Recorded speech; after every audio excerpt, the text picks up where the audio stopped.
हर हर महादेव। भक्तों, महादेव के प्रत्येक रूप के पीछे कोई ना कोई गहरा रहस्य छिपा होता है। आज हम सुनेंगे क्यों शिव जी ने कामदेव को भस्म कर दिया और फिर उन्हें जीवन दान दिया। कथा है, तारकासुर नामक दैत्य ने देवताओं को अत्यंत कष्ट दिया था। उसे मारने के लिए केवल भगवान शिव ही सक्षम थे। लेकिन तब महादेव गहन तपस्या में लीन थे और कोई भी उन्हें ध्यान से विचलित नहीं कर पा रहा था।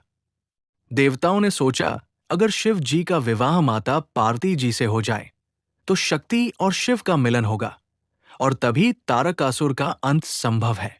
तब सभी देवता कामदेव के पास पहुंचे और प्रार्थना की है, कामदेव, आप ही एकमात्र उपाय है। आप अपनी शक्ति से महादेव की तपस्या भंग कीजिए ताकि वे पार्वती जी को स्वीकार करें। कामदेव जानते थे कि शिव का क्रोध भयंकर है, लेकिन देवताओं की विनती सुनकर उन्होंने अपना धनुष उठाया। वे अपनी अर्धांगिनी देवी रति के साथ हिमालय की वादियों में पहुंचे, जहां महादेव गहरे ध्यान में लीन थे। उन्होंने महादेव के ध्यान को भंग करने के लिए बहुत प्रयास किया, परंतु महादेव का ध्यान भंग नहीं हुआ। तब उन्होंने अपने पुष्प बाणों से शिव के हृदय पर निशाना साधा और उसी क्षण महादेव की ध्यान अवस्था टूटी। उनकी तीसरी नेत्र खुली और अग्नि की ज्वाला निकली। क्षण भर में कामदेव भस्म हो गए। समस्त देवता भयभीत हो उठे और कामदेव की पत्नी रति रोने लगी। उन्होंने करुणा से कहा, प्रभु, मेरे पति ने केवल देवताओं की आज्ञा पर यह कार्य किया था। वे आपके शत्रु नहीं थे। कृपया उन्हें जीवन दान दीजिए। महादेव करुणा सागर है। उन्होंने रति से कहा, कामदेव का ये स्थूल शरीर अब नहीं लौटेगा, लेकिन वे अनंग के रूप में, यानी बिना शरीर के, सदा इस जगत में रहेंगे। उनकी शक्ति बनी रहेगी और वे मनुष्य के हृदय में प्रेम और आकर्षण का संचार करते रहेंगे।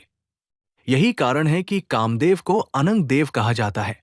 वे बिना शरीर के भी संसार में जीवित है। भक्तों, इस कथा का अर्थ बहुत गहरा है। कामदेव हमारे भीतर की इच्छाइयों और वासनाओं के प्रतीक है। शिव का तीसरा नेत्र उन्हें भस्म करता है, यानी जब विवेक और ध्यान जागता है तो काम और वासना पर विजय मिलती है। लेकिन शिव ने उन्हें पूर्ण रूप से नष्ट नहीं किया, क्योंकि प्रेम के बिना जीवन अधूरा है। इसलिए कामदेव अनंग बनकर शुद्ध प्रेम के रूप में हमारे हृदयों में विद्यमान है।